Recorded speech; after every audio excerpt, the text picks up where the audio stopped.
So good morning to all of you. Adrenergic drug हा जो topic आहे हा लॉंग क्वेश्चनच्या दृष्टीने विचारला जाणारा टॉपिक आहे.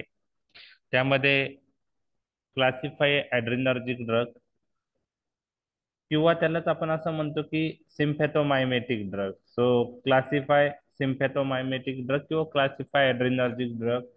Okay. Then pharmacological actions uses adverse effect of adrenergic drug.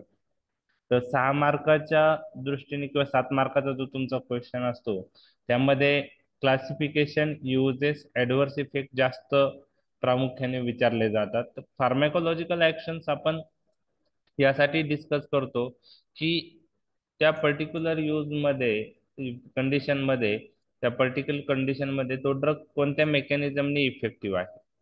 म्हणजे युजेस लिहिताना तुम्हाला ते एक्सप्लेन करणं सोपं जाऊ शकतं. तर हा एक लॉंग क्वेश्चनचा महत्वाचा क्वेश्चन आहे. त्याचप्रमाणे ॲड्रिनर्जिक ड्रग मध्ये ॲड्रिनॅलिनचे युजेस वर तुम्हाला शॉर्ट नोट येऊ शकते 2 मार्काला किंवा 4 मार्काला. Uses of adrenaline. ओके. 2 मार्काला तुम्हाला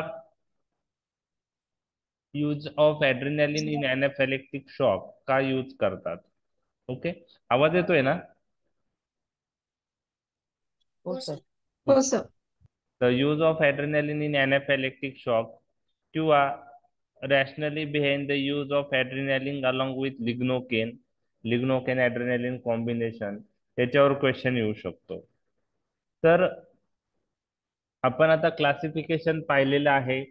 ॲड्रेनर्जिक रिसेप्टर डिस्कस केलेले आहे. त्याच्यावरून फार्मॅकोलॉजिकल ऍक्शन तुम्ही थोडक्यात जरी लिहिल्या तरी पण चालू शकतं. डिटेलमध्ये एक्सपेक्टेड नाहीये फार्मॅकोलॉजिकल ऍक्शन. तर ब्रीफ मध्ये माहित पाहिजे की काय ऍक्शन कोणत्या सिस्टीमवर होऊ शकतात. बरोबर. क्लासिफिकेशन मध्ये आपण 2-3 प्रकारचे क्लासिफिकेशन पाहिलेलं आहे. एक आपण depending on the chemical structure कॅटॅकोलामाइन आणि नॉन कॅटॅकोलामाइन असा एक ग्रुप पाहिलेले आहेत. असे 2 ग्रुप आपण डिस्कस केलेले आहेत. त्यानंतर depending on the mechanism of action directly acting indirectly acting आणि मिक्स ऍक्टिंग. आणि तिसरं therapeutic classification depending on predominant action किंवा इफेक्ट त्याच्यानुसार आपण ते क्लासिफिकेशन पाहिलेलं आहे. आता फार्मॅकोलॉजिकल ऍक्शन्स मध्ये वेगवेगळ्या सिस्टीमवर काय ऍक्शन्स होते आपण ते पाहणार आहोत. आपण पाहिलेलं आहे की हार्टवर कोणते ॲड्रिनर्जिक रिसेप्टर किंवा सिम्पॅथेटिक रिसेप्टर प्रेझेंट असतात प्रिडॉमिनंटली. तर प्रिडॉमिनंटली हार्टवर बीटा 1 रिसेप्टर प्रेझेंट असतात. आपण पाहिलेलं आहे बीटा रिसेप्टर हे जीएस टाईप रिसेप्टर आहे. आणि जर हार्टवरचे बीटा रिसेप्टर स्टिम्युलेट झाले बीटा 1 ॲड्रिनर्जिक ड्रगनी तर पॉझिटिव्ह आयनोट्रॉपिक क्रोनोट्रॉपिक आणि ड्रोमोट्रॉपिक इफेक्ट येतो. पॉझिटिव्ह आयनोट्रॉपिक म्हणजे contraction of the heart increase होतं. पॉझिटिव्ह क्रोनोट्रॉपिक म्हणजे हार्ट रेट इन्क्रीज होतं. आणि पॉझिटिव्ह ड्रोमोट्रॉपिक म्हणजे एव्ही कंडक्शन इन्क्रीज होतं. तर positive inotropic chronotropic dromotropic effect ह्या ॲड्रेनर्जिक ड्रगचा आहे. तर इतकं जरी तुम्ही लक्षात ठेवलं तर मोर दॅन सफिशियंट आहे. आता थोडं डिटेलमध्ये आपण पाहणार आहोत. बरोबर आहे. हार्ट रेट वाढला म्हणजे टॅकिकार्डिया होऊ शकतो. त्यानंतर लॅटेंट पेसमेकर जर ऍक्टिव्हेट झाले स्टिम्युलंट इफेक्टमुळं तर अरेथमियाची रिस्क वाढते. आणि काही लोक जनरल अॅनेस्थेटिक बरोबर जनरल अॅनेस्थेटिक आपण जर यूज केले तर ते ॲड्रेनलिनची हार्टची सेन्सिटिव्हिटी ॲड्रेनलिनला वाढवतात. त्यामध्ये अरेथमियाची रिस्क वाढते. तर ह्या काही गोष्टी आपण पाहणार आहोत. तर beta 1 receptors predominantly present on the heart. Adrenergic drug responsible for increase in impulse generation at SA node. It results in tachycardia. Okay. Heart rate increase होतो. हे डायरेक्ट ॲड्रेनर्जिक ड्रगची बीटा 1 रिसेप्टरवरची ऍक्शन आहे एसे नोडशी related. Okay. त्यानंतर conduction through AV node bundle of His atrial and ventricular fiber increase. जर conduction increase झालं impulse fast जर ट्रान्समिट होत असेल तर इम्पल्स ट्रान्समिट व्हायला वेळ कमी लागतो म्हणून इफेक्टिव्ह रिफ्रॅक्टरी पिरियड हा कमी होतो ॲट्रियाचा व्हेंट्रिकलचा आणि एव्ही नोडचा. तर इफेक्टिव्ह रिफ्रॅक्टरी पिरियड डिक्रीज होतो. त्यानंतर कॉन्ट्रॅक्टिलिटी इन्क्रीज होते, आणि जेव्हा कार्डियाक कॉन्ट्रॅक्टिलिटी इन्क्रीज होते तेव्हा कार्डियाक आउटपुट इन्क्रीज होतं. त्याचप्रमाणे मी तुमच्याशी डिस्कस केलं की लॅटेंट पेसमेकर ऍक्टिव्हेट झाले. एस ए नोड हा तर मेन इम्पल्स जनरेशनसाठी पेसमेकर आहे. आणि नॉर्मली लॅटेंट पेसमेकर जे असतात, हार्टमध्ये बाकी पण पेसमेकर असतात, एव्ही नोडच्या तिथं, पर्किन्सन फायबरच्या तिथं, पण ते लॅटेंट स्टेजमध्ये असतात, म्हणजे ते ऍक्टिव्ह स्टेजमध्ये नसतात. परंतु ॲड्रेनर्जिक ड्रग दिल्यामुळे हे लॅटेंट पेसमेकर ऍक्टिव्हेट होऊ शकतात, आणि त्याच्यामुळं हाय डोस ला ॲड्रेनर्जिक ड्रग अरेथमिया प्रोड्यूस करू शकतात. आणि काही अनेस्थेटिक एजंट हार्टची सेन्सिटिव्हिटी ॲड्रिनेलिनला वाढवतात, जसं हॅलोथेन, क्लोरोफॉर्म. हे ड्रग जर आपण दिले तर हार्टची सेन्सिटिव्हिटी ॲरेथमोजेनिक पोटेन्शियल ऑफ ॲड्रेनेलिनला वाढते. बरोबर आहे. तर हे काही गोष्टी हार्टशी रिलेटेड आहे. आता ज्यावेळेस बीपी राईज होतो, तर बाय फीडबॅक मेकॅनिझम बॅरो रिसेप्टरवर ऍक्शन होऊन रिफ्लेक्स ब्रॅडिकार्डिया होतं, आणि it due to stimulation of vagus nerve, आणि it is mainly seen with noradrenaline. आपण नंतर पाहणारच आहोत. तर एक लक्षात घ्या, ज्यावेळेस पेशंट हायपोटेन्शन मध्ये जातो त्यावेळेस रिफ्लेक्स टॅकिकार्डिया होतं, आणि ज्यावेळेस बीपी राईज होतो त्यावेळेस रिफ्लेक्स ब्रॅडिकार्डियाचे चान्सेस असतात. आणि ॲड्रेनर्जिक ड्रग मध्ये नॉर ॲड्रेनालिन ड्रग जो आहे तो मेनली रिफ्लेक्स ब्रॅडिकार्डिया करतो. तर ॲड्रेनालिन मध्ये समजा, आता ॲड्रेनर्जिक ड्रग मध्ये नॉर ॲड्रेनालिनचा विचार केला तर डायरेक्ट ऍक्शननी तो टॅकिकार्डिया करतो, परंतु नॉर ॲड्रेनालिन ब्लड प्रेशर वाढवतो, वॅसो कॉन्स्ट्रिक्शन पण करतो, कार्डियाक आउटपुट पण वाढवतो, आणि वॅसो कॉन्स्ट्रिक्शन झाल्यामुळं टोटल पेरिफेरल रेजिस्टन्स वाढतो, आणि त्या सिग्नल्स ब्रेनकडे जातात, आणि ब्रेन मधून व्हॅगस नर्व स्टिम्युलेट होते. व्हॅगस ही पॅरासिम्पॅथेटिक नर्व आहे, आणि त्यामुळे ऍसिटिल कोलिनचे ऍक्शन हार्टवर त्या वाढायला सुरुवात होते, आणि त्यामुळं ब्रॅडिकार्डिया होतं. त्याला आपण रिफ्लेक्स ब्रॅडिकार्डिया म्हणतो. त्यामुळे दोन गोष्टी लक्षात ठेवायच्या आहेत. जर हायपोटेन्शन झालं तर रिफ्लेक्स टॅकिकार्डिया होतं, आणि जर ब्लड प्रेशर वाढलं तर रिफ्लेक्स ब्रॅडिकार्डियाचे चान्सेस असतात. तर हे हार्टवरच्या ऍक्शन्स आपण पाहिलेले आहेत. लक्षात आले हार्टवरच्या ऍक्शन्स? समजलंय? आवाज येतोय ना?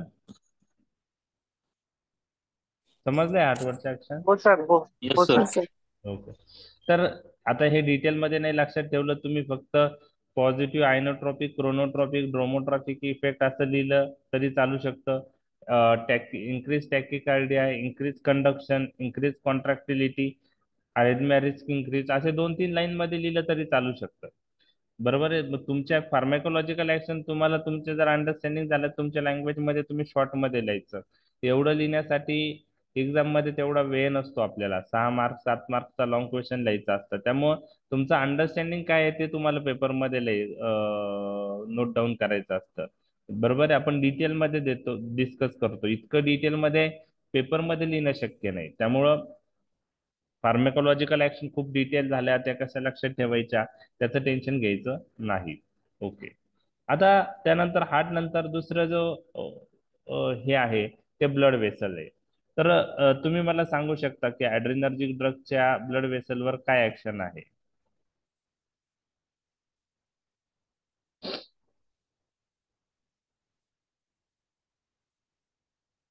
वॅसो डायलेटेशन आहे का वॅसो कॉन्स्ट्रिक्शन आहे? अल्फा 1 आणि अल्फा 2 चे व्हॅसो कन्स्ट्रिक्शन आहेत, आणि very good. Beta mediated vasodilatation. Very good. तर ब्लड व्हेसलवर दोन्ही प्रकारचे ऍक्शन ॲड्रेनर्जिक ड्रग करू शकता, डिपेंडिंग ऑन ॲड्रेनर्जिक ड्रग कोणत्या रिसेप्टरवर ऍक्ट होत आहे. तर व्हॅसो कॉन्स्ट्रिक्शन हे अल्फा 1 अल्फा 2 रिसेप्टर स्टिम्युलेट झाल्यामुळं होतं, आणि व्हॅसो डायलेटेशन हे बीटा 2 रिसेप्टर स्टिम्युलेट झाल्यामुळं होतं. बीटा 2 रिसेप्टर हे जीएस टाईप रिसेप्टर आहेत. ते स्टिम्युलेट झाल्यामुळे सायक्लिक एएमपी लेवल वाढते. स्मूथ मसल मध्ये सायक्लिक एएमपी ची लेवल वाढली तर स्मूथ मसल रिलॅक्स होता, आणि त्याच्यामुळे व्हॅसो डायलेटेशन होतं. व्हॅसोकॉन्स्ट्रिक्शन हे अल्फा 1 अल्फा 2 रिसेप्टर ऍक्टिव्हेट झाल्यामुळे होतं. अल्फा 2 हा GQ टाईप आहे आणि अल्फा 1 हा GQ टाईप आहे आणि अल्फा 2 हा GI टाईप आहे.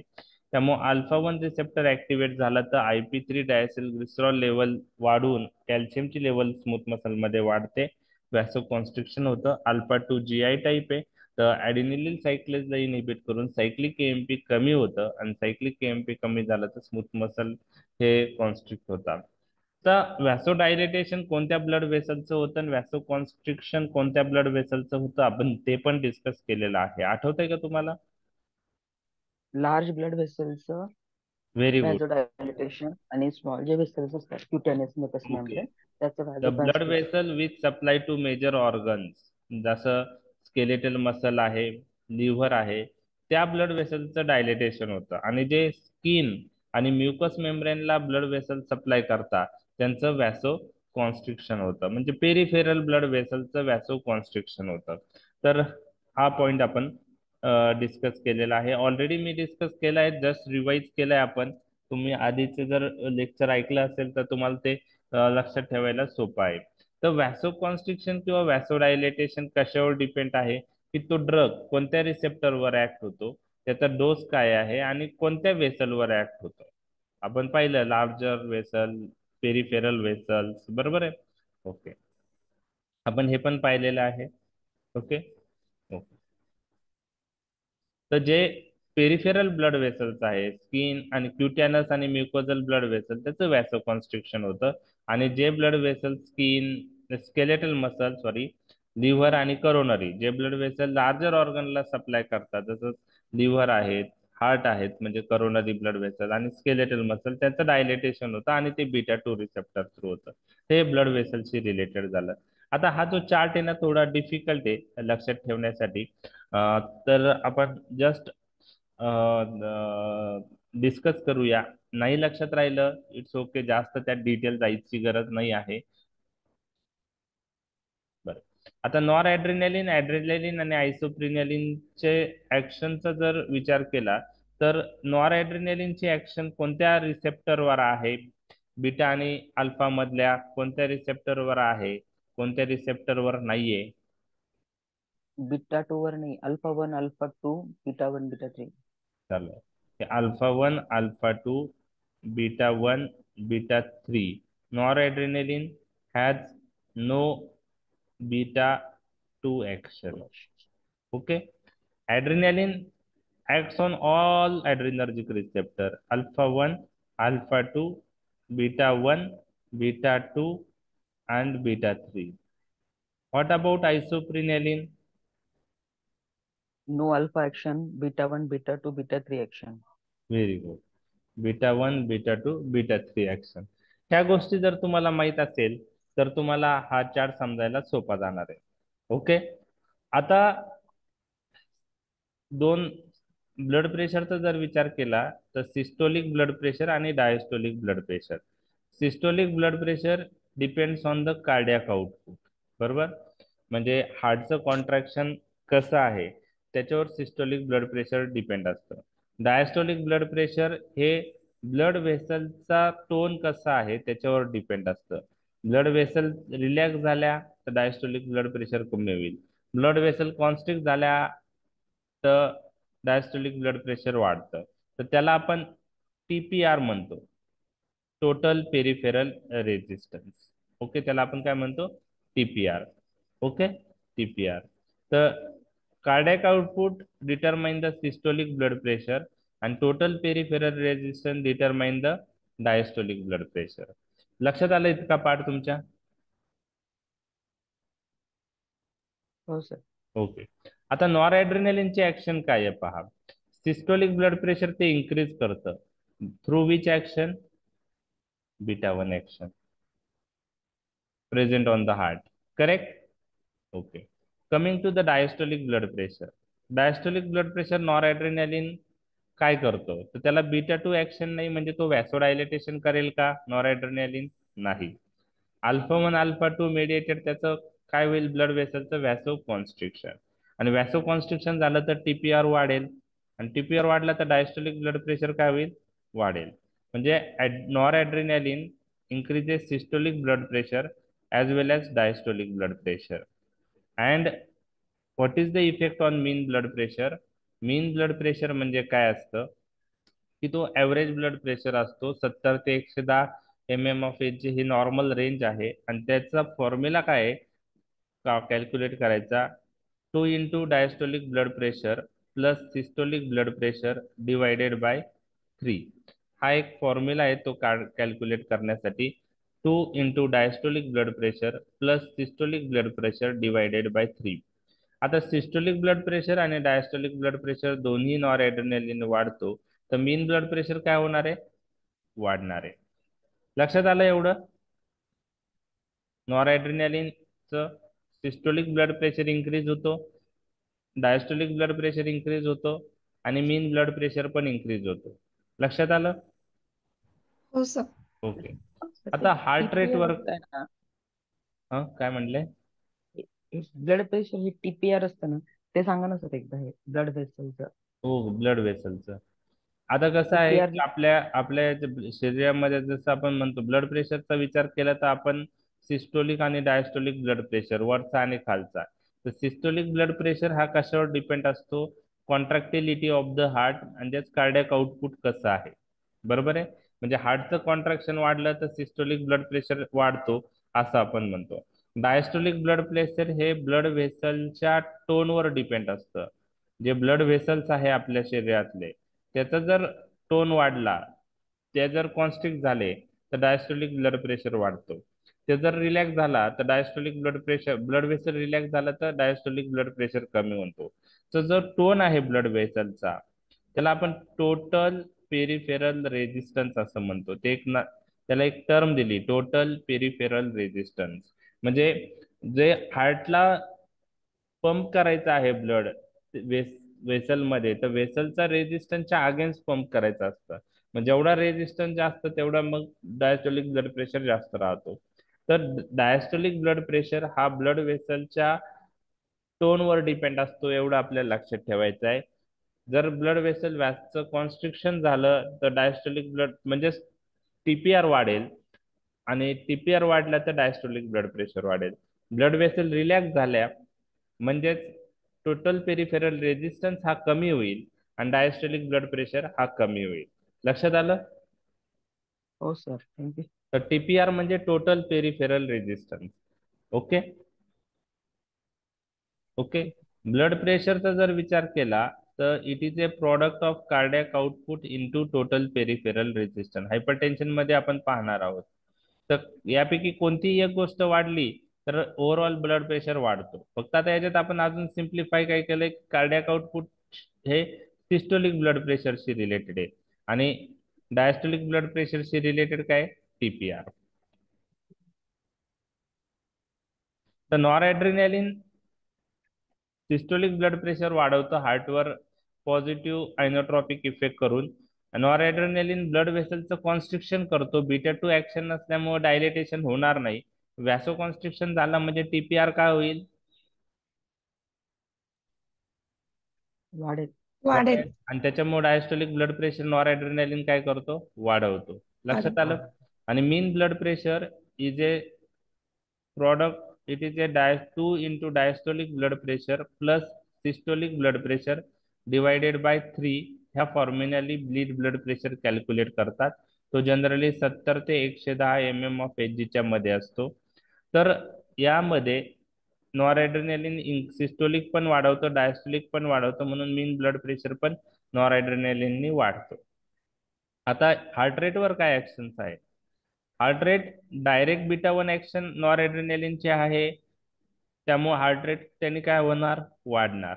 लक्षात आलं? टॅकिकार्डिया होणार. लक्षात आलं तुमच्या? ओके. पण रिफ्लेक्स ऍक्शन काय आहे? तर ब्लड वेसलवर ऍक्शन काय होते त्याची व्यासो कॉन्स्ट्रिक्शन थ्रू अल्फा 1 अल्फा 2. बरोबर? लक्षात आलं? आणि त्याच्यामुळे डायस्टोलिक ब्लड प्रेशर काय होत होता वाढत होता खूप. आणि याच्यामुळं याच्यामुळं ब्रेनमध्ये सिग्नल्स ट्रान्समिट होतात बॅरो रिसेप्टरकडं आणि बॅरो रिसेप्टर ऍक्टिव्हेट होऊन रिफ्लेक्स ऍक्शन प्रोड्यूस करतं आणि रिफ्लेक्स ऍक्शन मध्ये व्हॅगस नर्व स्टिम्युलेट होते. कोणती नर्व? व्हॅगस. व्हॅगस ही पॅरासिम्पॅथेटिक नर्व आहे. पॅरासिम्पॅथेटिक नर्व काय रिलीज करते? ऍसिटिल कोलिन. ऍसिटिल कोलिन. आणि ऍसिटिल कोलिन हार्टवर ऍक्ट केलं तर हार्ट रेट काय होईल? डिक्रीज. डिक्रीज. Decrease. म्हणून रिफ्लेक्स ऍक्शन काय आहे? डिक्रीज हार्ट रेट नॉरएड्रेनालिन मुळे. आणि या दोघांमध्ये ही रिफ्लेक्स ऍक्शन प्रॉमिनंट आहे, म्हणून नेट इफेक्ट नॉरएड्रेनालिनचा काय आहे? रिफ्लेक्स ब्रॅडिकार्डिया. म्हणजे नॉरएड्रेनालिन दिल्यानंतर आपण पाहिलं होतं टॅकिकार्डिया होतं, पण काही पेशंट मध्ये रिफ्लेक्स ब्रॅडिकार्डिया पण होऊ शकतो. आणि हा मेन नेट इफेक्ट आहे.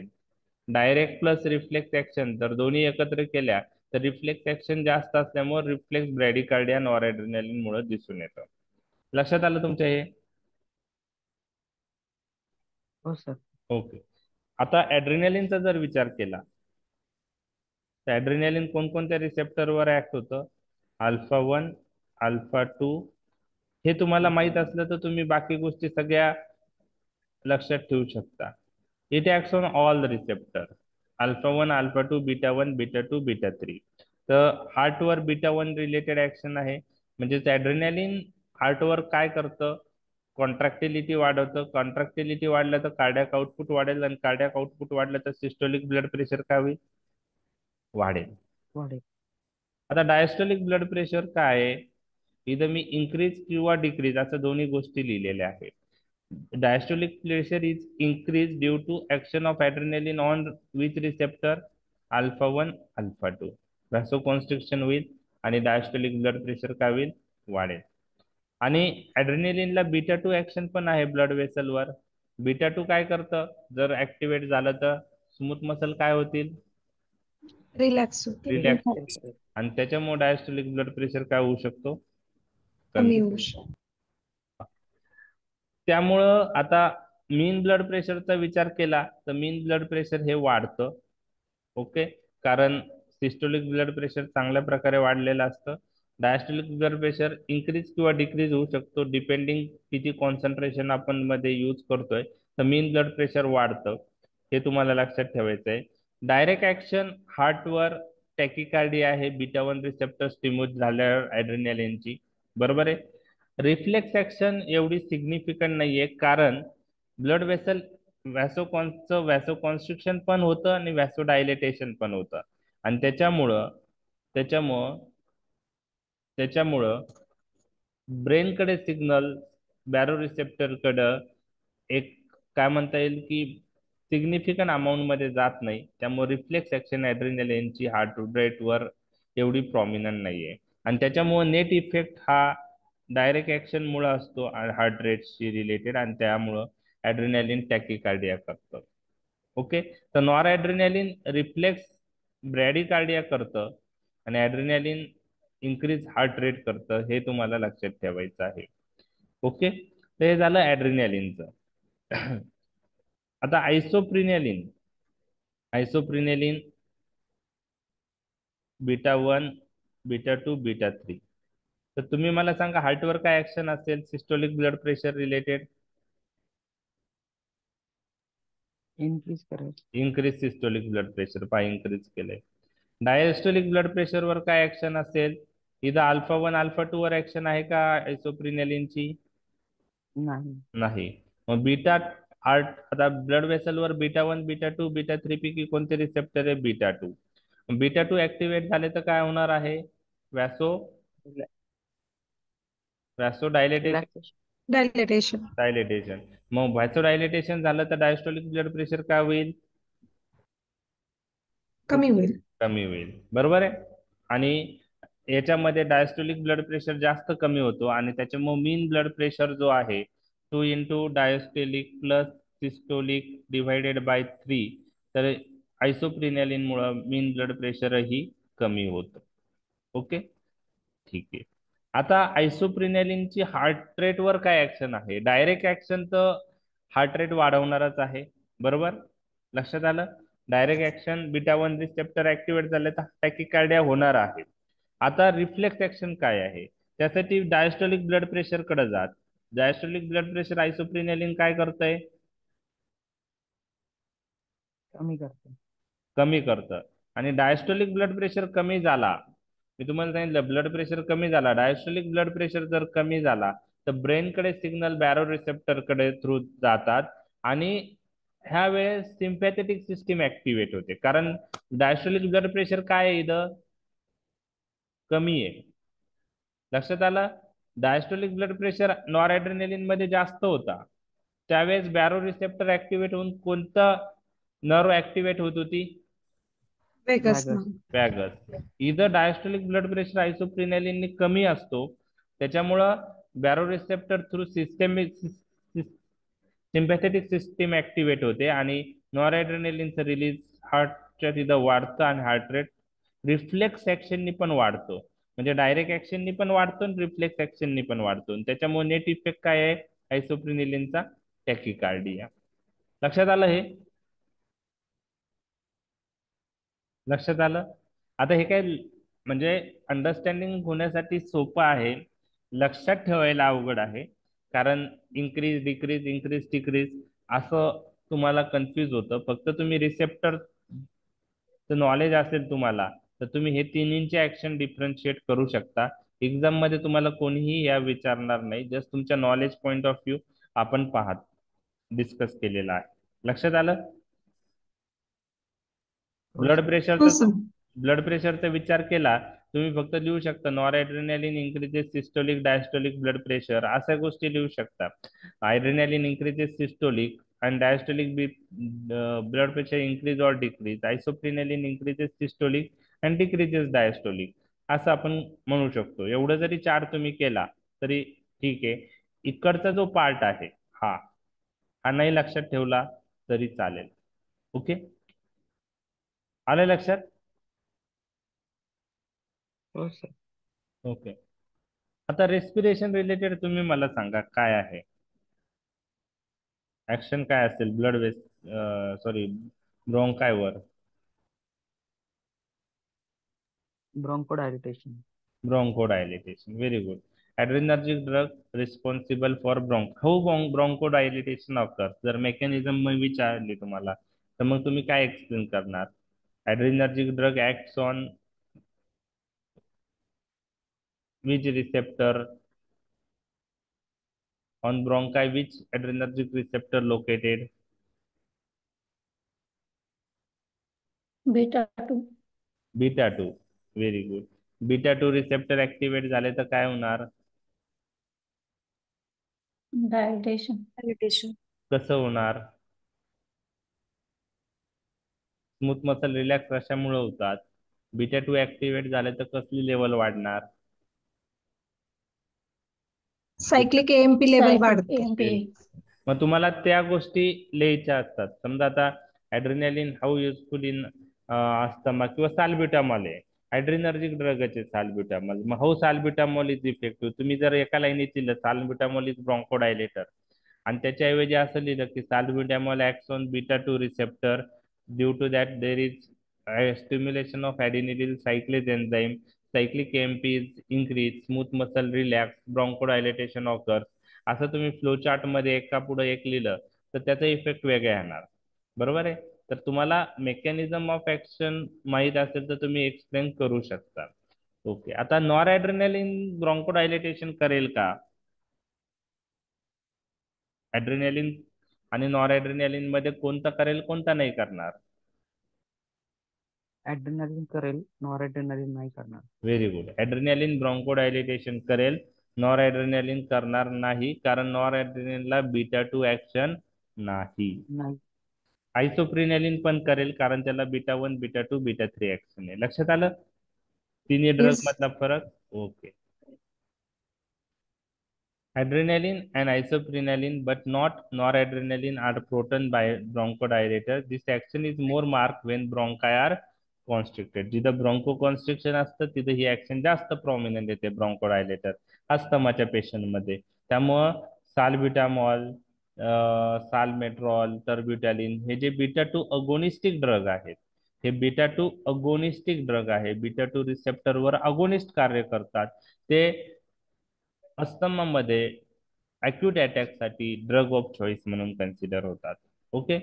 आता ऍड्रेनालिन पेक्षा साल्बिटामॉल का यूज करतात?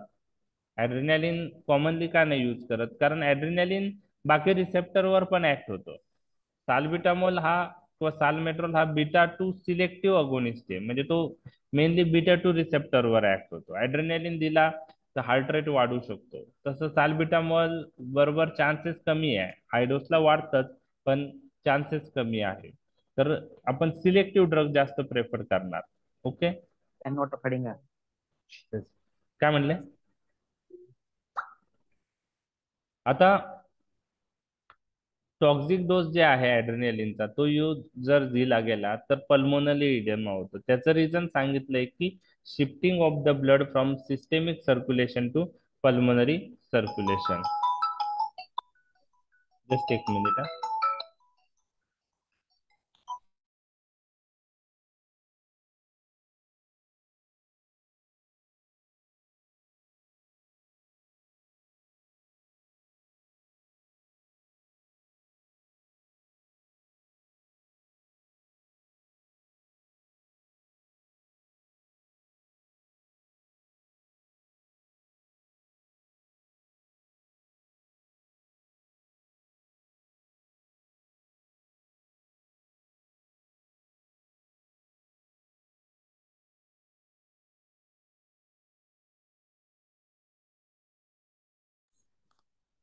हॅलो, आवाज येतोय? हो सर. ओके. तर टॉक्सिक डोसला ऍड्रेनालिन सिस्टेमिक सर्क्युलेशन मधलं जे ब्लड आहे ते पल्मोनरी सर्क्युलेशन मध्ये शिफ्ट करतं आणि त्याच्यामुळं पल्मोनरी इडिमाचे चान्सेस आहे. लक्षात राहिलं तर ठीक, नाही राहिलं तर सोडून द्या. तुमच्याकडून ब्रॉन्कोडायलेटेशन ऍक्शन प्रॉमिन एक्सपेक्टेड आहे.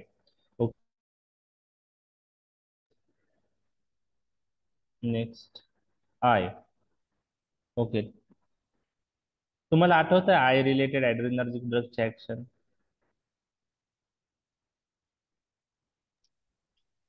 Active mydriasis. Very good. Active mydriasis. How? Very good. Correct आहे. Contraction of the radial muscle, alpha 1 action. Okay. Contraction of the radial muscle Muscle alpha of 1. iris. Okay. So alpha 1 receptor present on the radial muscle of iris, and when alpha 1 receptor activated by adrenergic drug, there is radial muscle contraction away from the central, so mydriasis of. So adrenergic drug responsible for mydriasis आणि cholinergic drug जे आहे ते काय करतात? Cholinergic meiosis करतात. Meiosis करतात. Okay, लक्षात आलं. ओके. तर ऍड्रेनर्जिक ड्रग रिस्पॉन्सिबल फॉर मिड्रायसिस, मग त्यामध्ये फिनिलेफ्रिन नावाचं ड्रग आहे. अल्फा 1 रिसेप्टरवर ऍक्ट होऊन ते ऍक्टिव्ह मिड्रायसिस करतात. Okay. So mydriasis occur due to contraction of the radial muscle of iris. Okay. त्यानंतर जस्ट एक मिनिट. आता थोडं डिफिकल्ट पार्टकडे आपण जाणार आहोत. हा मिड्रायसिस ऍक्शन तुमच्या लक्षात येईल. ऍड्रेनालिनची ऍक्शन ऍक्टिव्ह ह्युमरवर काय आहे, त्याची लेव्हलवर काय आहे ते आपण पाहणार आहोत. ओके. तर actions of adrenaline on aqueous humour dynamic. तर ऍक्वियस ह्युमरचं सिंथेसिस कसं होतं आणि त्याचं ड्रेनेज कसं होतो हे आपण पाहिलेलं आहे. ओके. तर ऍक्वियस ह्युमर जे आहे ते कुठं तयार होतं आठवतंय तुम्हाला? Ciliary body. Ciliary body. तर आपण हे आईचा हाफ पार्ट आहे. ओके. इकडच्या साईडला अर्धा पार्ट असेल. ओके. तर हे कॉर्निया आहे, हा आयरिस, हा iridocorneal angle, lens, suspensory ligament, ciliary muscle आणि सिलेरी मसलच्या खाली जी येलो पोर्शन मध्ये दाखवलेला पार्ट आहे त्याला सिलेरी बॉडी म्हणतो. Ciliary body is a site of aqueous humour formation. आणि ऍक्वियस ह्युमरचं ड्रेनेज कसं होतं? इथून रिलीज झाला ॲक्वेस ह्युमर सर्क्युलेशन आय मध्ये येतो अँटेरियर चेंबर ड्रेनेज दोन पाथवेनी होतं. एक ट्रॅबॅक्युलर आउटफ्लोनी होतं. युव्हिओस क्लिअरल आउटफ्लो. UV बरोबर आहे. बरं. आता ॲक्वेस ह्युमरची लेवल जर वाढली आय मध्ये तर त्यामुळं ऑप्टिक नर्व डॅमेज होतं आणि त्यामुळं जो आजार होतो त्याला आपण काय म्हणतो? ग्लाकोमा. ग्लाउकोमा, काचबिंदू. बरोबर आहे. मग या ग्लाउकोमाच्या ट्रीटमेंटमध्ये मेडिकल म्हणजे फार्मॅकोलॉजिकल ट्रीटमेंटसाठी आपण असे ड्रग यूज करतो की जे ॲक्वेस ह्युमरची लेवल काय करतील? कमी करणे. कमी. कमी करते. कमी करण्यासाठी दोन वे आहे. एक तर सिलेरी बॉडी मधून प्रोडक्शन कमी करा किंवा ड्रेनेज ड्रेनेज पाथवेतून ड्रेनेज वाढवा. म्हणजे आय मधल्या ॲक्वेस ह्युमरची लेवल कमी होईल. बरोबर आहे. ओके. आता सिलेरी बॉडीचा अजून एक पिक्चर मी तुम्हाला दाखवतोय. जस्ट आधीचा आहे आपल्या. आता हे ciliary body is the site of aqueous humour formation आपण पाहिलेलं आहे. समजा आता ही सिलेरी बॉडी आहे. ओके. आणि त्याला सिलेरी बॉडीला जे लाइनिंग असते त्याला सिलेरी इपिथेलियम म्हणतात. ओके. ओके. इथं ॲक्वेस ह्युमर फॉर्म होतं. आता या सिलेरी बॉडीवर कोणते रिसेप्टर असतात, काय काय गोष्टी असतात आपण ते पाहणार आहे. आता जे ब्लड व्हेसल आहे, okay, ciliary blood vessels. Okay. तर सिलेरी ब्लड व्हेसल सिलेरी बॉडीला सप्लाय करतात. त्याला सिलेरी बॉडीला रक्त पुरवठा जर चांगला असेल तर ॲक्वेस ह्युमरचं प्रोडक्शन चांगलं होईल का कमी होईल? चांगलं होईल. चांगलं होईल. चांगलं होईल. ओके. पण सिलेरी ब्लड व्हेसल थ्रू जर ब्लड फ्लो कमी झाला काही कारणास्तव तर ॲक्वेस ह्युमरचं प्रोडक्शन कमी होणार आहे. बरोबर आहे. म्हणजे जितका ब्लड सप्लाय चांगला तितकं सिलेरी बॉडी काम चांगलं करणार आणि जर ब्लड सप्लाय कमी झाला तर ciliary body aqueous humour production कमी करणार. लक्षात आलं तुम्हाला? आणि सिलेरी ब्लड व्हेसलवर कोणते रिसेप्टर आहेत?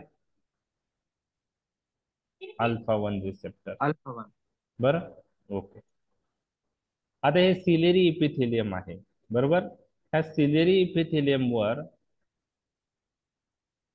दोन रिसेप्टर्स मी तुमच्याशी डिस्कस करतोय. एक एन्झाईम पण असतं. एक एन्झाईमचं नाव आहे carbonic anhydrase enzyme. Carbonic anhydrase एन्झाईमचा रोल काय आहे की ते बायकार्बोनेट प्रोडक्शन करतं आणि bicarbonate is one of the important constituent of aqueous humour. Aqueous ह्युमरच्या तयार होण्यासाठी बायकार्बोनेट एक रॉ प्रॉडक्ट आहे आणि ते तयार करण्याचं काम कार्बोनिक अनहायड्रेज एन्झाईम करतं. बरोबर आहे.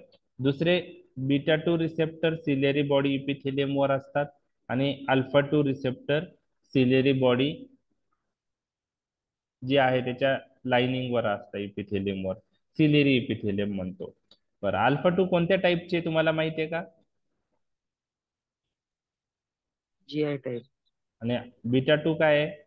GS type. तर GS मला टाईप. मला तुम्ही सांगा की बीटा 2 रिसेप्टर स्टिम्युलेट झाले तर ॲक्वेस ह्युमर जे प्रोड्यूस झाले त्याचं सिक्रेशन काय होईल? आय मध्ये जे सिक्रिट होतं बीटा 2 रिसेप्टर GS स्टिम्युलेटरी टाईप आहे ते वाढवेल ते. वाढेल. म्हणजे बीटा 2 रिसेप्टर स्टिम्युलेट झाले तर प्रोडक्शन रिलीज काय होईल? ॲक्वेस ह्युमरचं सिक्रेशन काय होईल? वाढेल. आणि अल्फा 2 रिसेप्टर ऍक्टिव्हेट झाले तर काय होईल? ॲक्वेस ह्युमरचं सिक्रेशन काय होईल? कमी होईल. Inhibitory type. इनहिबिटरी टाईप आहे. इतकं लक्षात आलं तुमच्या? Yes, sir. ओके. आता पहा कॉम्प्लेक्स ऍक्शन काय आहे ते तुमच्याशी मी डिस्कस करतोय. जर आपण ॲड्रेनालिन दिला, बरोबर आहे, ॲड्रेनालिन दिला तो it will act on alpha 1 alpha 2 beta 1 beta 2 आणि बीटा 3 रिसेप्टर. करेक्ट? लक्षात आलं? बर. आता अल्फा 1 सिलेरी ब्लड वेसलच्या अल्फा 1 रिसेप्टर ऍक्टिव्हेट झाले तर काय होणार आहे? Vasoconstriction. कॉन्स्ट्रिक्शन. मग सिलेरी बॉडीला ब्लड फ्लो काय होईल त्याच्यामुळं? कमी होईल. जास्त जास्त होईल. व्हॅसोकॉन्स्ट्रिक्शन झालंय, पण कमी होईल. होईल. कमी होईल. आणि कमी झालं म्हणजे ऍक्वियस ह्युमर प्रोडक्शन काय होईल? कमी कमी होईल. होणार. बरोबर आहे, ही ऍक्शन मुळे कमी झालं. बरोबर आहे. बर, अल्फा टू रिसेप्टर ऍक्टिव्हेट झाले तर काय होईल? ऍड्रेनालिन मुळे सिक्रिशन काय होईल? Alpha two inhibitor in nature आहे, ऍक्वियस ह्युमर सिलिअरी बॉडी मध्ये तयार झालं इथं, मग त्याचं सिक्रिशन काय होईल? अल्फा टू जर ऍक्टिव्हेट झाला ऍड्रेनालिन मुळे, alpha two inhibitor in nature आहे, ऍड्रेनालिन थ्रू अल्फा टू जर ऍक्टिव्हेट झालं तर ऍक्वियस ह्युमरचं सिक्रिशन काय होईल? कमी होईल. लक्षात आलं? परंतु जर बीटा टू रिसेप्टर ऍक्टिव्हेट झाला ऍड्रेनालिन मुळे तर ऍक्वियस ह्युमरचं सिक्रिशन काय होईल? वाढणार. वाढणार. वाढेल. वाढेल. म्हणजे काही ऍक्शन मुळे ऍक्वियस ह्युमरचं प्रोडक्शन कमी होतं, काही ऍक्शन मुळे ऍक्वियस ह्युमरचं सिक्रिशन कमी होतं, आणि काही ऍक्शन मुळे ऍक्वियस ह्युमरचं सिक्रिशन काय होतं? वाढतं. लक्षात आलं तुम्हाला? हम्म. ओके. म्हणजे कॉम्प्लेक्स ऍक्शन लक्षात आली तुमच्या ह्या सिंथेसिस आणि रिलीज रिलेटेड? हो सर. ओके, लक्षात आलं? ओके, आता मी ते कॉम्प्लेक्स ऍक्शन तुमच्याशी डिस्कस करतोय. पहा, त्यातले तुम्हाला जे जे समजलं ते मला सांगा. अल्फा वन ऍक्शन मुळे काय होईल पहा, vasoconstriction of the ciliary muscles, okay, reduce aqueous formation, vasoconstriction of the ciliary blood vessels पाहिजे ते, ओके. आणि व्हॅसोकॉन्स्ट्रिक्शन झाल्यामुळे ऍक्वियस फॉर्मेशन काय होणार आहे? कमी होणार आहे. आपण पहिली ऍक्शन पाहिली, आठवतं तुम्हाला? आता व्हॅसोकॉन्स्ट्रिक्शन झालं, अल्फा वन रिसेप्टर ऍक्टिव्हेट झाले, सिलेरी बॉडीला जे ब्लड वेसल सप्लाय करतात त्या कॉन्स्ट्रिक्ट झाल्या, ब्लड फ्लो सिलेरी मग बॉडीला होणार नाही, आणि सिलेरी बॉडीला ब्लड फ्लो नाही झाला तर काय नाही बनणार? ऍक्वियस ह्युमर नाही बनणार, म्हणजेच ऍक्वियस ह्युमरचं रिलीज कमी होणार. अल्फा टू मुळे काय होईल? सिक्रेटरी ऍक्टिव्हिटी जी आहे सिलेरी बॉडीची ती काय होईल? कमी होईल, सिलेरी इपिथेलियमची. बरोबर आहे. पण बीटा टू ऍक्टिव्हेट झालं तर काय होणार आहे? बीटा टू वाढणार. ऍक्टिव्हेट झालं तर सिक्रेटरी ऍक्टिव्हिटी काय होणार आहे? वाढेल. वाढेल. इतके तीन ऍक्शन लक्षात आले का तुमच्या मी जे डिस्कस केल्या त्या? अल्फा वन व्हॅसोकॉन्स्ट्रिक्शन मुळे सिक्रिशन प्रोडक्शन कमी होणार, अल्फा टू ऍक्टिव्हेट झालं तर सिक्रिशन कमी होणार, ओके, आय मध्ये. आणि बीटा टू ऍक्टिव्हेट झालं तर सिक्रिशन वाढणार. लक्षात आलं हे ऍक्वियस ह्युमरच्या प्रोडक्शन आणि रिलीजशी रिलेटेड? समजलंय? हो सर. हो सर. समजलंय ना? ओके. थोडं कॉम्प्लेक्स आहे, फक्त ते रिसेप्टर वर लक्षात घ्या, रिसेप्टर कुठं लोकेटेड आहे आणि त्यांनी काय होणार त्याच्यावरून तुम्हाला लक्षात ठेवायचंय. आता ड्रेनेज पाथवेला काय होतं? Alpha action responsible for augmentation of uveoscleral outflow. Due to alpha agonistic action on uveoscleral outflow, there is augmentation of uveoscleral outflow. म्हणजे ड्रेनेज काय होईल? वाढेल का कमी होईल? वाढेल, अगमेंटेशन. ओके. आणि बीटा टू ऍक्शन काय करते? एक आउटफ्लोवर फॅसिलिटेशन ऑफ ट्रॅबेक्युलर आउटफ्लो, ट्रॅबेक्युलर आउटफ्लो वाढवत आहे. लक्षात आलं का? लक्षात आलं? दोन्ही वाढवून ते करेल. म्हणजे अल्फा आणि बीटा ऍक्शन मुळे आउटफ्लो ड्रेनेज पाथवे जो आहे तो ऍक्टिव्हेट होऊन ड्रेनेज वाढेल. म्हणजे ओव्हरऑल कॉम्प्लेक्स आहे ऍक्शन, आणि नेट इफेक्ट काय आहे की ऍक्वियस ह्युमर ची लेवल कमी होते. ऍक्वियस ह्युमर ची लेवल काय होते? कमी होते. म्हणून ऍड्रिनर्जिक ड्रग आपण ग्लाउकोमा मध्ये यूज करू शकतो, पण ते फर्स्ट चॉईस ड्रग नाहीये, सेकंड चॉईस ड्रग नाही, थर्ड चॉईस आपण म्हणतो. आणि ऍड्रिनेलिन हा कॅटाकोलामाइन आहे, जर टॉपिकली आपण दिला तर आय मध्ये पेनिट्रेट होईल का ऍड्रिनालिन? कॅटाकोलामाइनच्या प्रॉपर्टी आठवतंय का तुम्हाला? ब्लड ब्रेन बॅरियर कॅटाकोलामाइन क्रॉस करता का? कॉर्निया पेनिट्रेट करता का कॅटाकोलामाइन?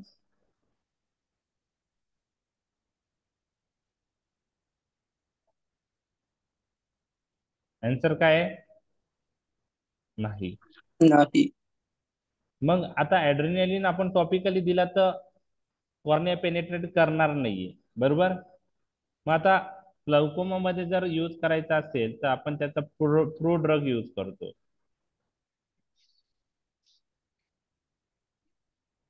डिफेवेप्रिन. Difeveprine is a prodrug of adrenaline we use in glaucoma.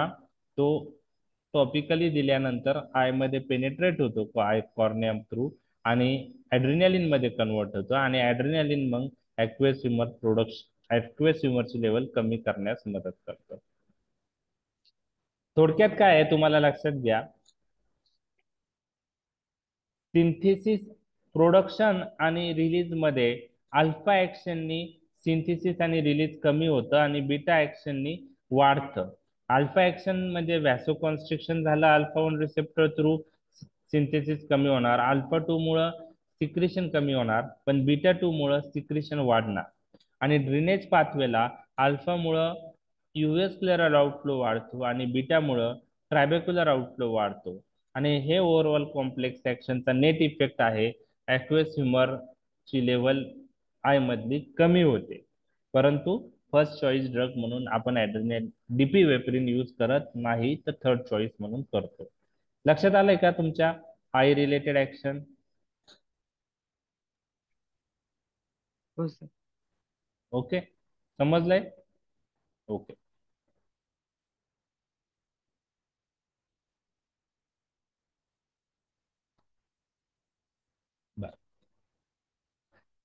GIT वर काय ऍक्शन आहे ते एक लक्षात घ्या. आपण पाहिलेलं आहे की beta 2 receptor smooth muscle relax करतात आणि smooth muscles of the GIT वर बीटा रिसेप्टर आहे. त्याचप्रमाणे अल्फा रिसेप्टर पण आहेत. Alpha receptor generally smooth muscle काय करतात? कॉन्स्ट्रिक्ट करतात. हा, Constriction. परंतु जीआयटी रिलेटेड तुम्हाला गोष्ट लक्षात ठेवायची आहे की अल्फा रिसेप्टर मुळे पण स्मूथ मसल रिलॅक्स होतात. Exact mechanism is not clear. म्हणजे बीटा 2 पण स्मूथ मसल रिलॅक्स करतात, अल्फा पण स्मूथ मसल रिलॅक्स करतात आणि जीआयटीचे आणि त्याच्यामुळे पेरिस्टाल्सिस काय होणार आहे? स्मूथ मसल रिलॅक्स झाल्या तर पेरिस्टाल्सिस कमी होईल की वाढेल? कमी होते. कमी होईल. आणि त्याच्याबरोबर स्मूथ पेरिस्टाल्सिस कमी होती, स्मूथ मसल रिलॅक्स होता, पण स्पिंक्टर कॉन्स्ट्रिक्ट होता. स्पिंक्टर कॉन्स्ट्रिक्ट होता. बरोबर आहे, स्पिंक्टर कॉन्स्ट्रिक्ट होता. आता तुम्ही जर मी तुम्हाला सांगितलंय की एखाद्या ऑर्गनवर कोलिनर्जिक आणि सिम्पॅथेटिक सिस्टीमचा जर विचार केला तर दोन्ही सिस्टीम ऑपोजिट डिरेक्शन मध्ये काम करतात, हे मी तुमच्याशी डिस्कस केलेलं आहे. तर कोलिनर्जिक सिस्टीमची काय ऍक्शन होती जीआयटी वर आठवत आहे? पेरिस्टाल्सिस इन्क्रीज होतं आणि स्पिंक्टर रिलॅक्स होतं. रिलॅक्स होतं, बरोबर आहे. आणि याच्या विरुद्ध सिम्पॅथेटिक सिस्टीमची ऍक्शन आहे. लक्षात आलं? परंतु हा जो इफेक्ट आहे हा ब्रीफ असतो, त्याला क्लिनिकल इम्पॉर्टन्स नाहीये. म्हणजे तुम्हाला एखाद्या वेळेस जीआयटी रिलेटेड स्पाझम आहे, अँटी स्पाझमोटिक ड्रग द्यायचा आहे, तर ऍड्रेनर्जिक ड्रग पेक्षा कोणता ग्रुप चांगला राहील त्याच्यात? ऑलरेडी आपलं डिस्कशन झालेलं आहे. अँटी स्पाझमोटिक म्हणून एएनएस मधला कोणता ग्रुप आपण यूज करू शकतो? Yes yes, correct. Anticholinergic. Very good. Okay. आता coming to the actions related with bladder, prostate आणि वाज डिफरंट. आता ब्लॅडरचा जर विचार केला तर ब्लॅडर मध्ये डेट्रुजल मसल आणि ट्रायगोन ह्या दोन पार्टशी रिलेटेड आपण डिस्कस करणार आहोत. ओके. आता हे जे ब्लॅडरचे स्मूथ मसल आहे त्याला डेट्रुजल मसल म्हणतात. डेट्रुजल मसल वर बीटा रिसेप्टर आहे, ओके, आणि ट्रायगोन वर अल्फा रिसेप्टर आहे. तर ऍड्रेनर्जिक ड्रग काय करतील? डेट्रुजल स्मूथ मसल रिलॅक्स करतील आणि ट्रायगोन काय करेल? Constriction. कॉन्स्ट्रिक्शन होईल. बरोबर आहे. म्हणजे both action tend to hinder micturition, tend to oppose micturition. Urinary retention होऊ शकतं. बरोबर आहे, युरिनरी रिटेन्शन. आता पहा, कोलिनर्जिक सिस्टीम इथं काय करते? ऑपोजिट काम करते. रेट्रुजल कॉन्ट्रॅक्ट करतं आणि स्पिंक्टर काय होतं, रिलॅक्स. युरिनेशन होतं कोलिनर्जिक सिस्टीम मुळे. लक्षात आलं. आणि अँटीकोलिनर्जिक ड्रग युरिनरी रिटेन्शन करतात. बरोबर आहे. म्हणजे तुम्हाला असं कंपॅरिझन पण करता येतं, एकाच ठिकाणी कोलिनर्जिकची ऍक्शन काय आहे आणि ऍड्रिनर्जिकची ऍक्शन काय आहे. ओके ओके, हे झालं ब्लॅडर रिलेटेड. प्रोस्टेट. आता प्रोस्टेट मधलं जे स्मूथ मसल्स आहे त्याचा टोन पण ऍड्रिनर्जिक ड्रग वाढवतं. अल्फा मिडिएटेड ऍक्शन आहे. Prostatic smooth मसलचा tone alpha 1 mediated ऍक्शननी वाढतो. त्यामुळे पहा, प्रोस्टॅटिक हायपरप्लॅजिया जे असतं, बेनाइन प्रोस्टॅटिक हायपरप्लॅजिया, त्यामध्ये आपण कोणता ड्रग यूज करतो बीएचपी मध्ये? आहे ना, Tamsulosin. टॅम्सुलोसिन. Tamsulosin. काय आहे टॅम्सुलोसिन? Very good.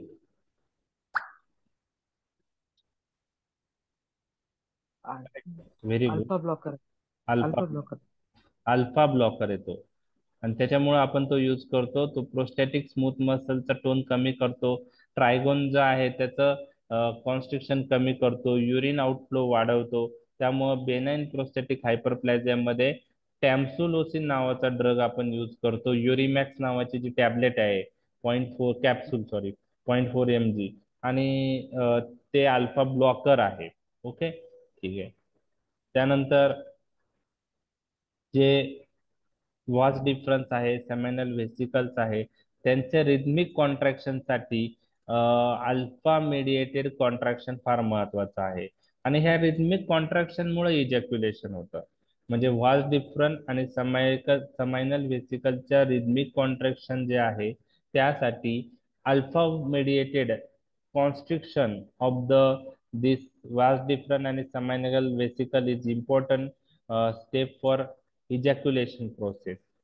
बरोबर आहे. इजॅक्युलेशन प्रोसेस साठी महत्वाचं आहे. जर आपण अल्फा ब्लॉकर यूज केले तर इजॅक्युलेशन हॅम्पर होऊ शकतं. तर हे झाले ब्लॅडर, प्रोस्टेट आणि व्हास डिफरन्स वरची ऍक्शन ऍड्रिनर्जिक ड्रगची. थोडी लक्षात ठेवायला डिफिकल्ट आहे, पण तुम्हाला जर तुम्ही फक्त आता ब्लॅडरचा विचार केला तर इमॅजिनेशन काय करायचं आहे तुम्हाला, की वर बीटा रिसेप्टर आहे, ट्रायगोनवर अल्फा रिसेप्टर आहे. तुमच्या ऍक्शन ऑफ लक्षात राहील. रेट्रोजल relaxation, trigone contraction, urinary retention. Prostatic smooth मसल्सवर अल्फा ऍक्शन आहे, म्हणजे tone of the prostatic smooth muscle वाढणार आहे. आणि वाज डिफरन्स आणि समायनल व्हेसिकलच्या रिदमिक कॉन्ट्रॅक्शन हे अल्फा मिडिएटेड ऍक्शन आहे. आणि इजॅक्युलेशन जी प्रोसेस आहे त्यासाठी ही अल्फा मिडिएटेड ऍक्शन महत्वाची आहे. तर ब्लॅडर, प्रोस्टेट आणि वाज डिफरन्स ह्या 3 ऍक्शन्स आपण पाहिल्यात. आलंय लक्षात तुमच्या? हो सर. ओके.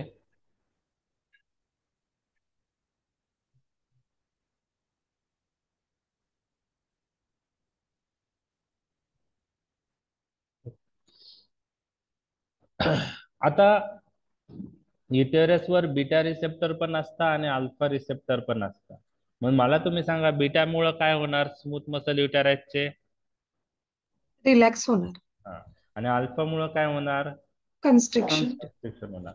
मग आता प्रेग्नंट आणि नॉन प्रेग्नंट युटेरस मध्ये काय फरक आहे ते पाहणार आहे, पाहिजे आपलं. तर adrenaline contract both adrenaline can both contract and relax uterine vessel respectively through alpha and beta receptor. Human uterus is relaxed by adrenaline at the term of pregnancy. म्हणजे during pregnancy, during third term जर आपण ऍड्रेनालिन use केलं तर uterus काय होणार आहे? Relax होणार आहे. But at other time it's contraction are more in prominent.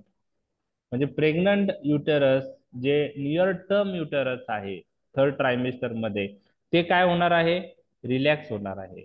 परंतु अदरवाईज बाकी वेळेस uterine smooth muscle alpha mediated action मुळे काय होणार आहे? कॉन्ट्रॅक्ट होणार आहे. बरोबर आहे. आपण टोकोलायटिक ड्रग्स डिस्कस केले होते. टोकोलायटिक ड्रग्स म्हणजे कोणते ड्रग्स आठवते तुम्हाला? टोकोलायटिक ड्रग्स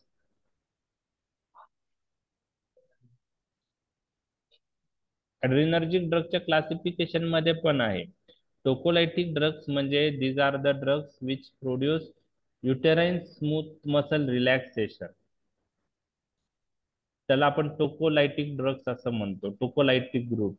आणि टू पोस्टपोन लेबर आपण हे ड्रग यूज करतो. म्हणजे तुम्हाला हायर सेंटरला पेशंट पाठवायचा आहे आणि तो ड्युरिंग ट्रॅव्हलिंग लेबर मध्ये जाऊ शकतो पेशंट फिमेल, तर आपल्याला लेबर पोस्टपोन करायचं आहे, तो पेशंट हायर सेंटर पर्यंत पोहोचला पाहिजे. लेबर मध्ये मध्येच नाही, मध्येच लेबर इंड्यूस झालं म्हणजे लेबर नाही आलं पाहिजे, मध्ये लेबर म्हणजे मध्ये गेला नाही पाहिजे. तर आपण काय करतो त्यावेळेस हायर सेंटरला पाठवताना युटेराइन रिलॅक्संट देऊन पाठवू शकतो. रिटोड्रिन नावाचं ड्रग ऐकलं असेल तुम्ही, ते युटेराइन स्मूथ मसल रिलॅक्सन म्हणून कॉमनली ऍज अ टोकोलायटिक म्हणून यूज करतात. ओके, तर हे झालं युटेरस रिलेटेड. ओके, आता स्प्लेनिक कॅप्सूलवर ह्युमन्स मध्ये ऍक्शन सिग्निफिकंट नाहीये, परंतु ॲनिमल्स मध्ये ती सिग्निफिकंट आहे. आणि स्प्लेनिक कॅप्सूलवर अल्फा मेडिएटेड ऍक्शनमुळं कॉन्ट्रॅक्शन होऊन आरबीसी जे आहेत ते सर्क्युलेशन मध्ये फोल्ड होतात. ओके, आणि ह्युमन्स मध्ये ती ऍक्शन एवढी प्रॉमिनंट नाहीये. नाही लक्षात ठेवलं तरी चालू शकतं, काही प्रॉब्लेम नाही. Skeletal muscle, skeletal muscle spindle फायबरवर बीटा 2 रिसेप्टर्स लोकेटेड असतात आणि ते जर ऍक्टिव्हेट होता झाले तर एक ॲड्रेनर्जिक ड्रगचा ऍडव्हर्स इफेक्ट दिसून येतो. कॅरेक्टरिस्टिक जे ट्रिमर्स आहे ते दिसून येतात. जसं साल्ब्युटामोल आपण यूज करतो तर ट्रिमर ऍडव्हर्स इफेक्ट आहे. तर ट्रिमर्स काय येतात, तर स्केलेटल मसल वर जे स्पिंडल फायबर असतात, स्केलेटल मसल मधल्या स्पिंडल फायबर्सवर बीटा 2 रिसेप्टर असतात, ते जर ऍक्टिव्हेट झाले तर ते कॅरेक्टरिस्टिक ट्रिमर ऍडव्हर्स इफेक्ट करतात. तर beta 2 receptor present on skeletal muscle spindle fibre responsible for trimmers. तर ॲड्रेनर्जिक ड्रगचा एक क्लासिकल ऍडव्हर्स इफेक्ट आहे ट्रिमर. साल्ब्युटामॉलचा तुम्हाला माहित असेल, इनहेलेशनली आपण अस्थमामध्ये यूज केलं तर काही पेशंटला ट्रिमर्स येते. तर it is due to activation of beta 2 receptors present on the skeletal muscle spindle fibre. लक्षात आलं ऍक्शन ही? Okay, coming to the action related with CNS.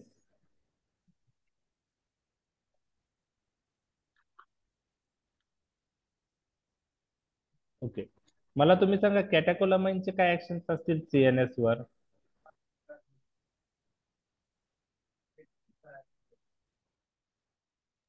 आपण जर कॅटेकोलामाइन्स यूज केले तर CNS ऍक्शन असतील का नसतील? Brain blood brain barrier cross नाही करणार, मग ऍक्शन बरोबर, नाही. ऍक्शन्स नाही येणार, बरोबर आहे.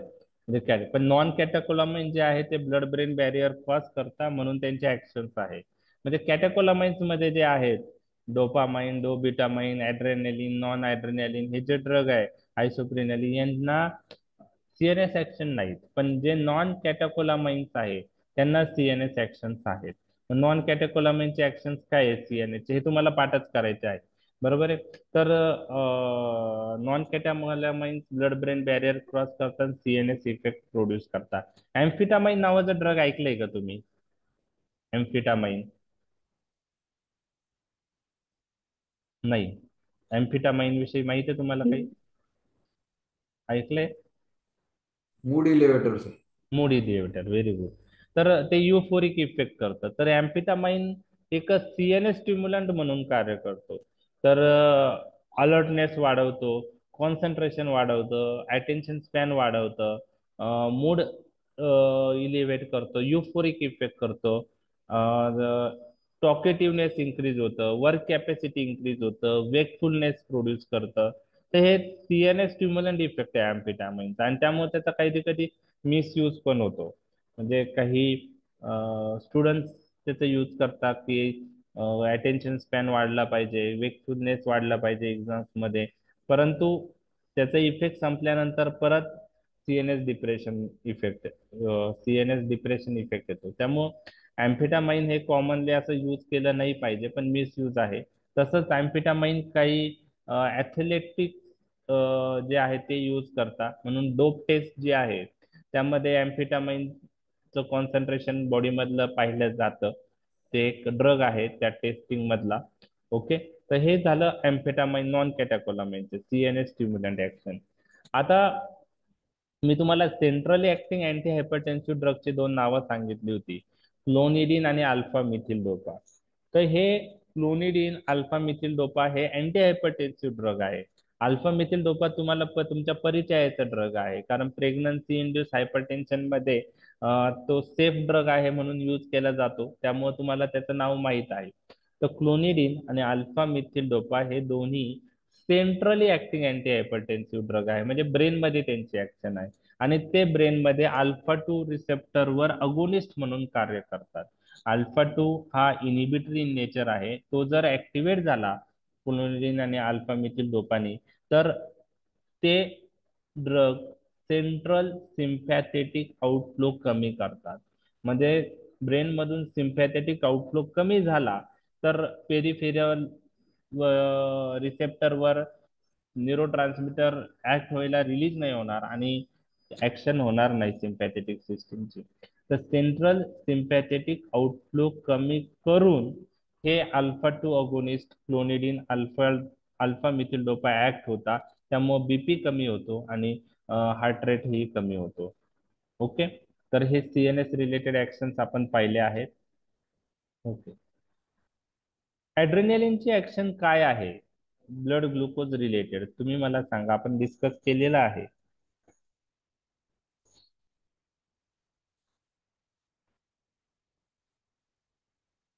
आठवतंय तुम्हाला? लिपोलायसिस बीटा 3. ओव्हरऑल इफेक्ट काय आहे ब्लड ग्लुकोजवर ऍड्रेनलिन दिल्यावर? हायपोग्लायसेमिया. हायपोग्लायसेमिया का हायपरग्लायसेमिया? हायपरग्लायसेमिया. हायपरग्लायसिस. हायपरग्लायसेमिया.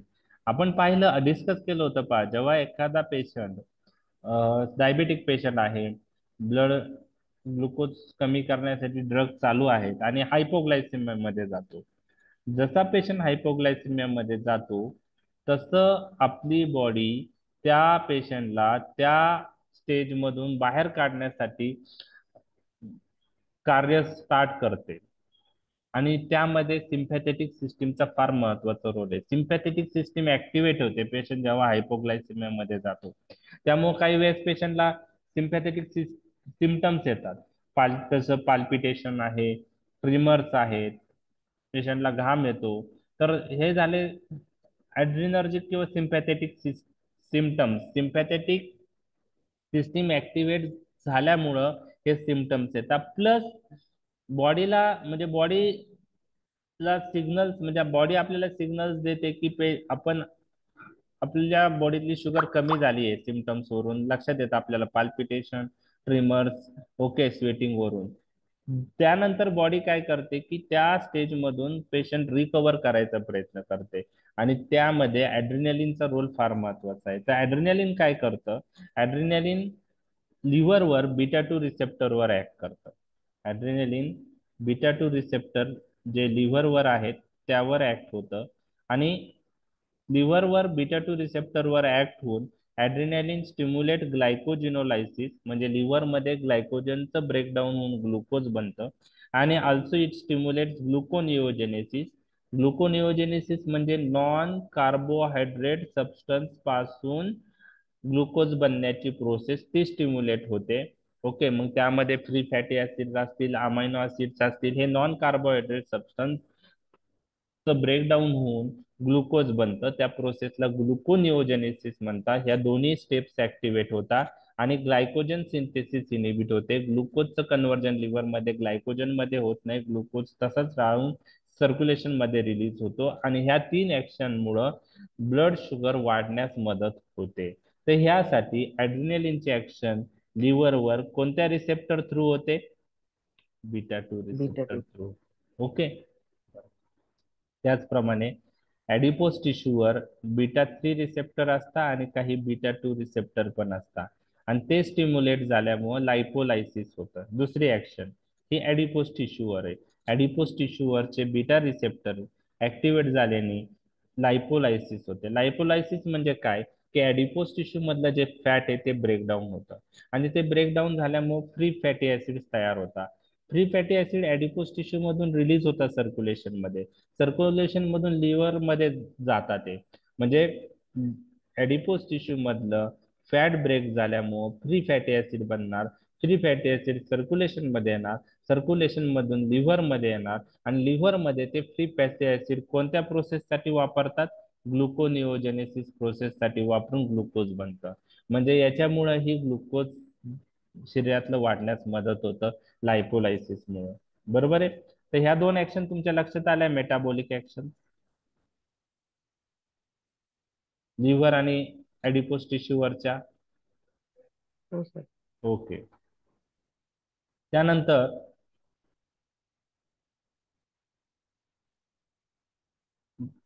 मी तुम्हाला पॅन्क्रियाजवर ऍड्रिनलिनची ऍक्शन सांगितली होती.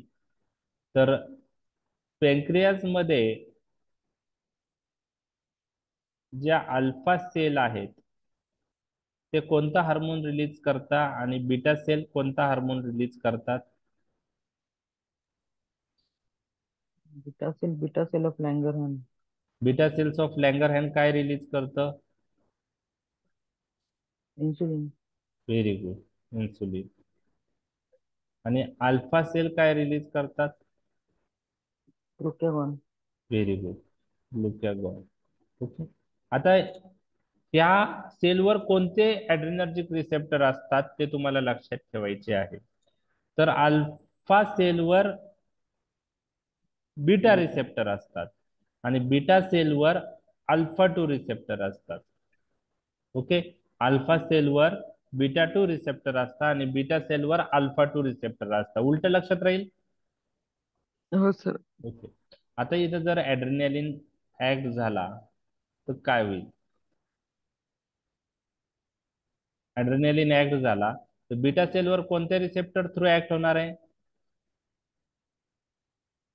अल्फा 2. receptor. अल्फा 2. बरोबर. मग इन्सुलिन रिलीज काय होईल? अल्फा 2 ऍक्टिव्हेट झाला तर बीटा सेलवरचा कमी करेल तो. कमी करेल. Inhibitory. इन्सुलिन रिलीज काय होईल? कमी होईल. ओके.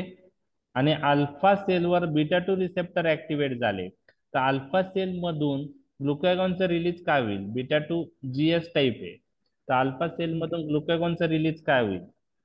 इन्क्रीज. इन्क्रीज होईल. मग ग्लुकॅगॉनचं रिलीज वाढलं, इन्सुलिनचं कमी झालं, तर याच्यामुळं ब्लड शुगर वाढण्यास मदत होईल का नाही? वाढेल. वाढेल, ब्लड शुगर वाढेल. ही तिसरी ऍक्शन झाली. लक्षात आलं? म्हणजे हायपोग्लायसिमिया मध्ये ऍड्रेनर्जिक सिस्टीम बेनिफिशियल आहे का नाही रिकव्हरीसाठी? आहे. म्हणजे recovery from hypoglycaemia depends on which system? Adrenal. Adrenergic system, adrenaline. लक्षात आलं तुमच्या हे? Okay. So recovery from hypoglycemia depends on adrenergic system. Some symptoms of hypoglycemia are also due to adrenergic system. त्याला आपण adrenergic किंवा sympathetic symptoms असं म्हणतो. Okay. चालेल. आता आपण फार्मेकोलॉजिकल ऍक्शन आज डिस्कस केलेल्या आहेत. इंडिव्हिज्युअल ड्रग जे आहे ते आपण आता नंतर पाहणार आहोत. सायलेंट फ्युचर्स ऑफ ऍड्रेनर्जिक ड्रग आपण पाहणार आहोत पुढच्या लेक्चर मध्ये. ओके. समजलं आजचा टॉपिक? हो सर. हो सर. ओके. ठीक आहे. बाकी सगळे जॉईन आहेत का नाही? मला क्वेश्चन मार्क आहे माझ्या पुढं. नजन सर आहेत का?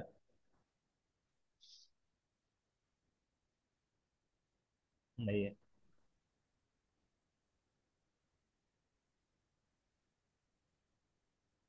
ओके.